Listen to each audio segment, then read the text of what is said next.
So if you want to get engaged in this issue, and I hope you do, I recommend that you first identify what part of this most concerns you. What is your particular passion?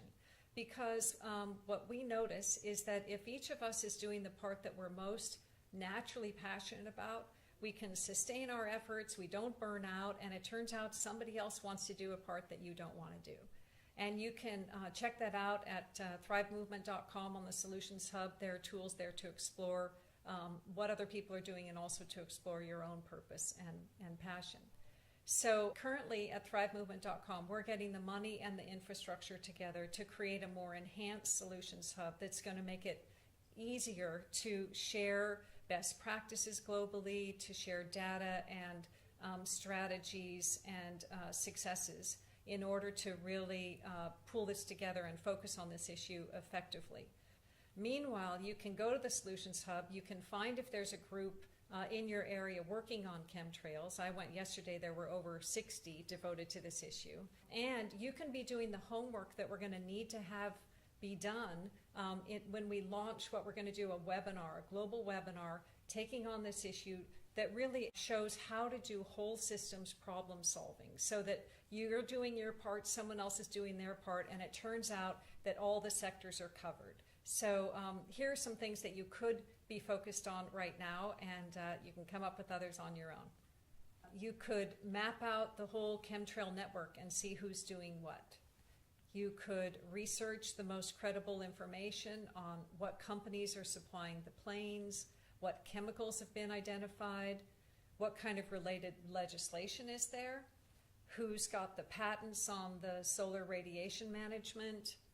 You could check out the health impacts on humans, on the soil, on food, on water. You could unpack the futures forecasting and commodities trading and figure out who's winning in that market and do they have any connections to the planes or to the chemicals. You could look into what treaties address international toxic spraying. You could draw a poster that would help highlight the issue. You could write a song like Skull did. You could, if you have a high-powered camera, take pictures. You can share the app at the bottom of this blog.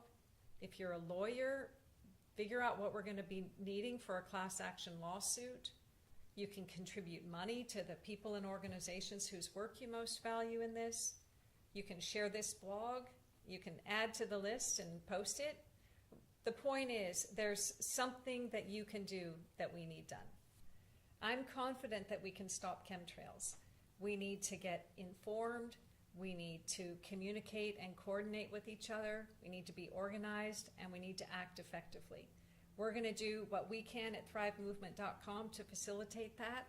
And in the meantime, do whatever it is that concerns you most. It doesn't matter how much that's different from what concerns somebody else. It's that we're all concerned that unites us. So do your part, share what you learn, and keep looking up. Thanks.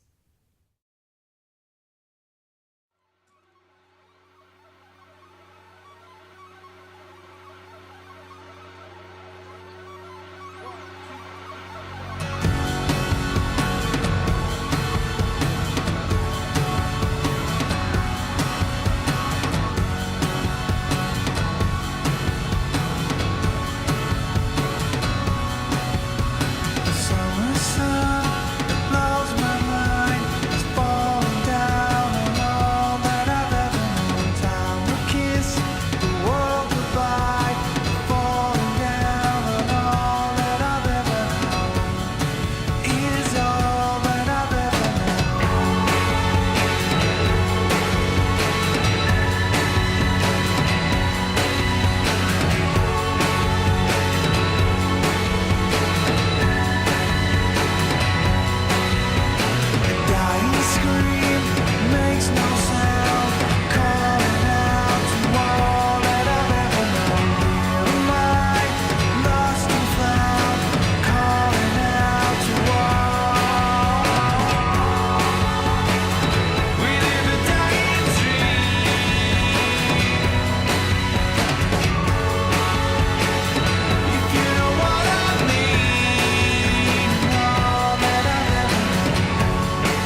if they're willing to blow up Hiroshima and Nagasaki the way they did, why wouldn't they come up with something like that? You know. Well, believe me, the NSA will be watching this later. Joe, what do you want to? You want to say hi to him? I want to say I'm a true patriot. I pay my taxes. Leave me alone, please. What are you going to say? You know, I mean, the real problem is that we are moving in a certain direction. We've been moving in this direction for a long time in this society, and in virtually every society that's ever existed. Every society that has incredible power eventually winds up going into corruption and falling apart. Every empire collapses, and it's because of corruption. Exactly, but this scientific dictatorship admits in their public documents that they've studied all of that, and they've built a scientific dictatorship so people can't get out of it.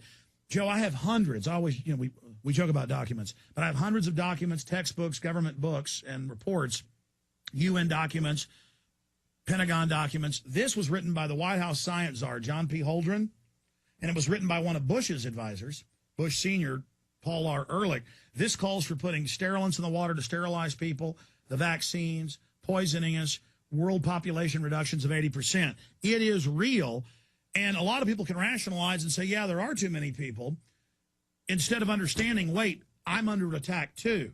They are attacking us, and this guy recently declassified chemtrails, and it made almost no news, and said, yeah, we've been spraying with barium salts and aluminum dioxide. What do you say to that? What is the chemtrails? What's the purpose of the chemtrails? Is it weather control experiments? Yes. He says geoengineering or terraforming to save us from global warming. There's certainly a difference in the way the clouds look. You know, if you look at some clouds that are way up high, some trails from jets, it's like they dissipate. They're in the air like they always have been, and then as the plane is moving, you can actually see them dissipate.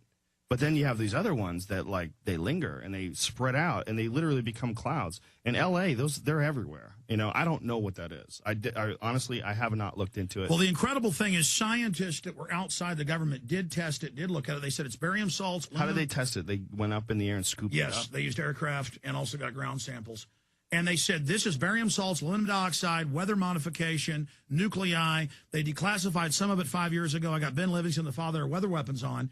Then, 8 months ago, Holdren, the White House science czar, gives a press conference and says, we've been studying it, and it's aluminum dioxide, barium salts.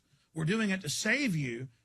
And it turns out a guy got a Nobel Prize in '92 for developing it. But the point is there's a giant weather modification program going on. They finally admit it, and it's no big deal. That's pretty crazy. Joe, in the last 5 minutes or so we have in this special transmission, I want to thank you for coming in. I know you're a guy that loves freedom and is against... Who doesn't? Who hates freedom? The globalists hate freedom.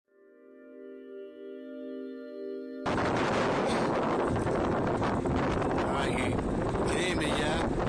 There's not too much wind. Well, I come out of my place and I saw those lines.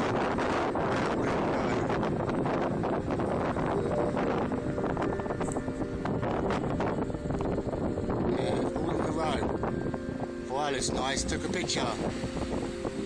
Drove down the road. And there's more parallel lines. Nowhere else in the sky. And up there. All around, there's no others. It's just those sides.